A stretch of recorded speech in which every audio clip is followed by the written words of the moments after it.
Hi everyone, welcome to my next video. Today I thought I'd talk a little bit more about what it's like to live off grid by myself out here in the woods and a day-to-day kind of routine that I have depending on the weather. And it's really very basic, but what I found to be very important is to be somewhat organized, especially up here in Maine. With the constantly changing weather, especially this winter with all these snowstorms coming in. And being alone, being prepared is crucial. So, for instance, we have another storm coming in a few days, and since the Weather Channel is unpredictable, I always plan for the worst because it's always a good idea to have extra food, extra supplies, gas for my generator, gas for my truck, and just in case I'm snowed in, which has happened. So, for instance, the first thing I decided to do when I moved here is not to shovel snow.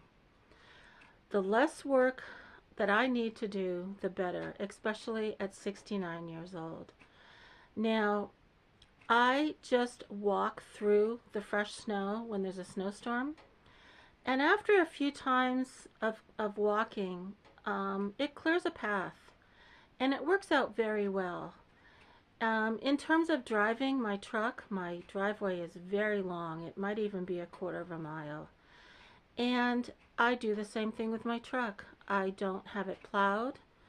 I don't ever try to even think about shoveling it. I just drive on it and I clear a path. And that works out very well as well, but I have four-wheel drive. I have a truck with high clearance, and so again, that works very well for me. Now, the other important aspect to living off-grid is the water situation. I don't have a well, I don't have a spring, although I hope to figure that out relatively soon. So I make sure that my 3 containers of water are full, and I'll go out, which is only about a 5-minute drive from here, and I'll top off my water.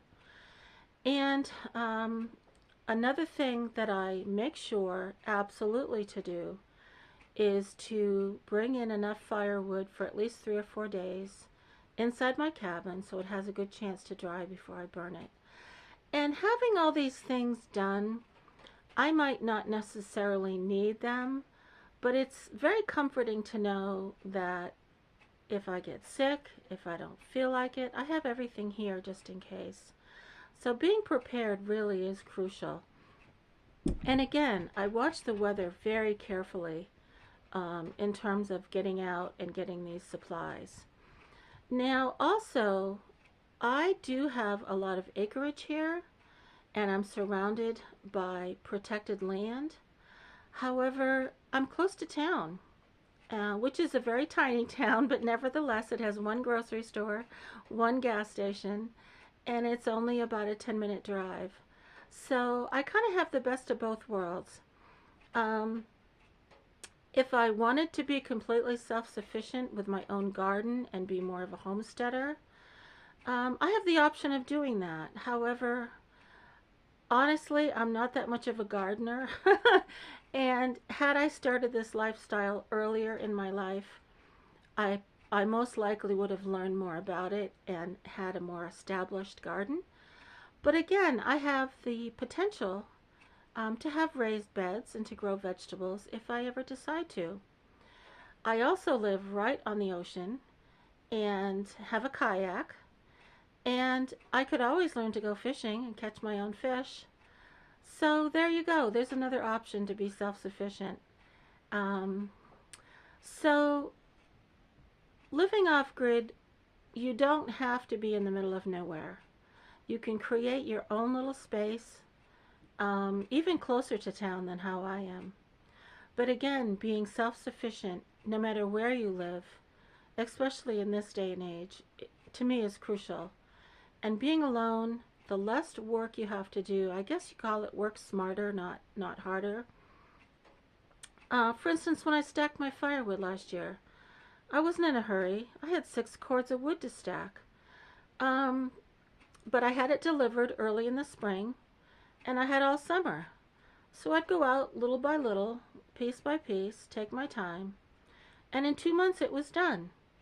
So next spring, 2025, I'll do the same thing, and I'll just take my time. So living off grid is really simple. It's just a matter of pacing yourself, taking your time, not stressing out over what needs to get done. And if things don't get done, so what? You'll be fine. And tomorrow's another day and you can pick up where you left off. That's how I see things. Yes, I've had things go wrong. I've had unexpected things like a huge, huge pine tree fell down in my driveway a couple years ago. And I was very worried about how the heck was I going to cut that in pieces. Well, I calmed down, I thought about it, and I thought, well, if I take my time, I can do it. So I went out there with my Sawzall, and little by little, it took me 2 days, but I did it. Yes, I could have called someone and paid someone to do it for me, but that was worst case. That was my last resort. I wanted to do it myself, and I did. So when you're by yourself, you really push the boundaries in terms of um, accomplishing things and finding your inner resolve to solve problems on your own. And that can be a very rewarding thing to do. So feel free to ask me questions if you have any questions about my day-to-day life. I do have a Honda generator and I do have a Jackery power station, which I will show you. And I also keep that fully charged. That charges my refrigerator in the summer.